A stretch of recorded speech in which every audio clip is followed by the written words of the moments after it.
Temperance, to quote the Catechism of the Catholic Church, is the moral virtue that moderates the attraction of pleasures and provides balance in the use of created goods. Welcome to the Systems Thinker, a video series to help you know the whole, focus on the constraint, and reach your goal.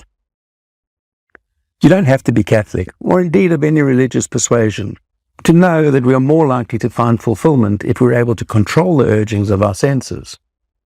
We humans have the distinction across all the species of being able to generate self-awareness and notice the purchase our senses have on our behavior. Untempered, appetites lead to the deadly sins of gluttony, envy, wrath, sloth, lust, greed, and pride. We run the risk of becoming governed by our instincts if we progressively abandon reason and wisdom in favor of feeding our addictions.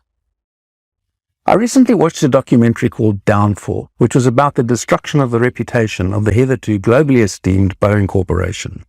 In brief, their senior executives chose to make fatal trade-offs between safety and profits with regard to the 737 MAX airliner, and compounded their guilt by lying about their knowledge of the issues during the post-crash investigations. I venture to say that the senior executive Boeing were, like so many others before them, lured by their appetites into morally corrupt practices, leading to the loss of hundreds of passengers and billions of dollars. We should ask, what might the senior executive leaders' practice in the virtue of temperance have done for those souls who perished at their hands? And what might have been the difference made to their reputation and that of the organization of which they were a part?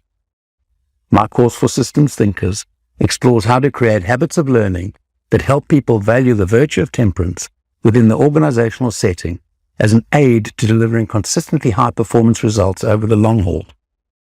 To learn more and experience what I mean, click the links in the comments below.